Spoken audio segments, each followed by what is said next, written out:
نحمدہ و نصلی علی رسولہ الکریم اما بعد فاعوذ باللہ من الشیطان الرجیم بسم اللہ الرحمن الرحیم سبحان اللہ و بحمدہ سبحان اللہ العظیم اللہم انفعنا وعلمنا ما ینفعنا وزدنا علما آمین یا الہی آمین۔ السلام علیکم ورحمۃ اللہ وبرکاتہ۔ امید کرتی ہوں کہ آپ سب خیریت سے ہوں گے۔ انشاءاللہ ہم اپنی بک کی طرف آ جاتے ہیں۔ آج کا جو ٹاپک ہے جس پر ہم بات کریں گے اس کا نام ہے اصلاحی زندگی۔ تو شروع کرتے ہیں۔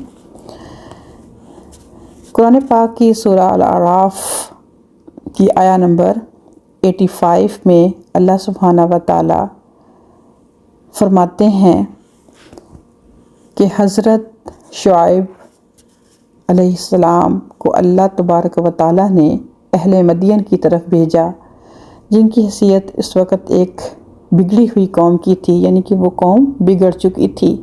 تو اللہ سبحانہ تعالیٰ نے شعیب علیہ السلام کو اپنے پیغمبر کو وہاں پر بھیجا۔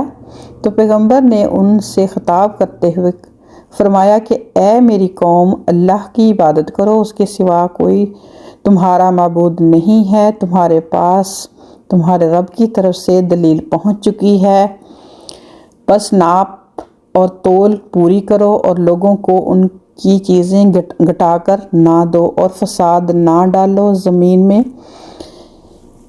اس کی اصلاح کے بعد یہ تمہارے حق میں بہتر ہے اگر تم ایمان والے ہو۔ تو یعنی یہاں پر مدین کی قوم کا جو تھا ذکر کیا گیا، اور وہاں پر ہم بار بار پڑھتے ہیں شعیب علیہ السلام کو اللہ تبارک و تعالیٰ نے وہاں پر بھیجا، کیونکہ وہ قوم جو تھی حد سے زیادہ بگڑ چکی تھی۔ ان کے اندر بگاڑ کی جو چیزیں تھیں، ایک تو وہ شرک کرتے تھے، ایک وہ اللہ سبحانہ تعالیٰ کو، اپنے پروردگار کو بھول چکے تھے۔ تو انہوں نے سب سے پہلا میسج، انہوں نے اپنے لیے کوئی فیور نہیں مانگی، انہوں نے فرمایا کہ دیکھو تم سب سے پہلے کیا ہے کہ اپنے رب کی عبادت کرو، کیونکہ وہی تمہیں دینے والا ہے، اس کے علاوہ کوئی بھی تمہارا معبود نہیں، کوئی بھی تمہارا پروردگار نہیں۔ اور دیکھو یہ دلیل، یعنی کہ میں تمہیں بتاتا ہوں کہ میں اللہ تعالیٰ کی طرف سے پیغمبر ہوں، ان کی طرف وحی آتی ہے، تو تم پھر دوسری چیزیں تھیں جو حقوق العباد میں آتی تھیں کہ وہ ناپ میں کمی کرتے تھے، چیزوں کو گھٹا کر دیتے تھے اور پھر زمین میں فساد کرتے تھے۔ ان چیزوں سے وہ منع کر رہے تھے۔ تو قرآن کے مطابق موجودہ دنیا ایک اصلاح یافتہ دنیا ہے۔ یہی صحیح زندگی یہ ہے کہ انسان دنیا کی اصلاح یافتہ نقشے کو باقی رکھتے ہوئے یہاں زندگی گزارے۔ اگر وہ فطرت کے اس مقرر نقشے میں بگاڑ پیدا کرے تو وہ اس کے لیے ایک ناقابل معافی جرم ہوگا۔ اس جرم کی پکڑ سے وہ اللہ کے ہاں بچ نہیں سکتا۔ اس فطری نقشے کا ایک پہلو وہ ہے کہ جو مادی دنیا سے تعلق رکھتا ہے، مثلاً ہوا کا نظام، پانی کا نظام، درختوں کا نظام، زراعت کا نظام وغیرہ وغیرہ۔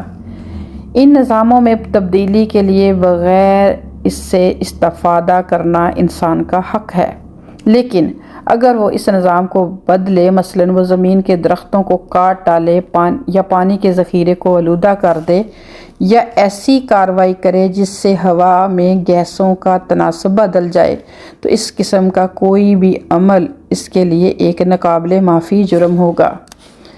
دوسرا نقشہ وہ ہے کہ جو انسانی سماج میں مطلوب ہے۔ اس کا علامتی معیار کیا ہے؟ ترازو کی صفت یہ ہے کہ وہ چیزوں کو نہایت منصفانہ طور پر تولتا ہے۔ کم یا زیادہ تولنا ترازو کی فطرت کے خلاف ہے۔ انسان کو بھی اس صفت کو اختیار کرنا ہے۔ انسان کو چاہیے کہ وہ اس دنیا میں لوگوں کے ساتھ معاملہ کرتے وقت ترازو کی طرح انصاف کا رویہ اختیار کرے۔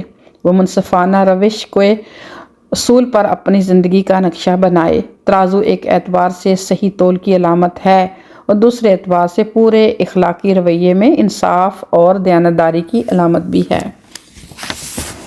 تو بہت ہی پیاری باتیں تھیں جو کہ ہم نے قرآن کی سورہ الاعراف آیہ نمبر 85 سے سیکھیں۔ تو اگر آج ہم دیکھتے ہیں اس وقت کو چھوڑیں تو آج یہ ساری برائیاں امت مسلمہ، امت محمدیہ صلی اللہ علیہ وآلہ وسلم میں آ چکی ہیں، اور کسی کو اس کا احساس ہی نہیں ہے کہ وہ کیا کر رہے ہیں۔ تو اللہ سبحانہ و تعالیٰ سے تو کوئی بھی چھپا ہوا نہیں ہے۔ آج اگر انسان، چاہے وہ حقوق اللہ ہے، چاہے وہ حقوق العباد ہے، اس میں گڑبڑ کرتا ہے تو اس کو اس چیز کو یاد رکھنا چاہیے کہ ایک دن اسے قبر میں جانا ہے، اس نے اپنے پروردگار کو جواب دینا ہے۔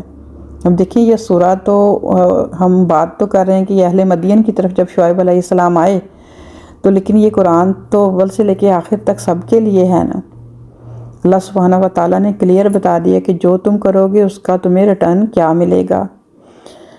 تو بات چھوٹی سی ہے لیکن اس میں بہت زیادہ گہرائی ہے۔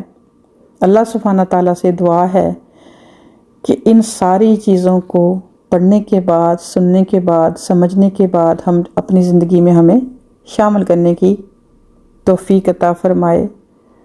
جیسے اللہ سبحانہ و تعالیٰ نے پوری کائنات کو ایک انصاف پر، ایک صحیح، جیسے ترازو کی یہاں پر مثال دی گئی، بنایا۔ کچھ چیزیں ہم دیکھتے ہیں کہ بے لوث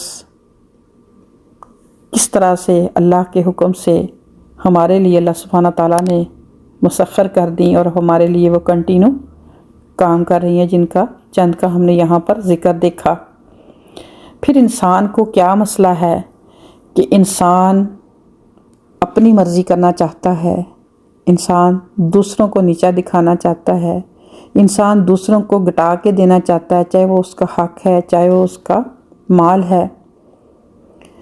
تو یہ بہت ہی دیکھا جائے تو بہت بڑا گناہ ہے جس کو اللہ سبحانہ و تعالیٰ نے منع فرمایا ہے۔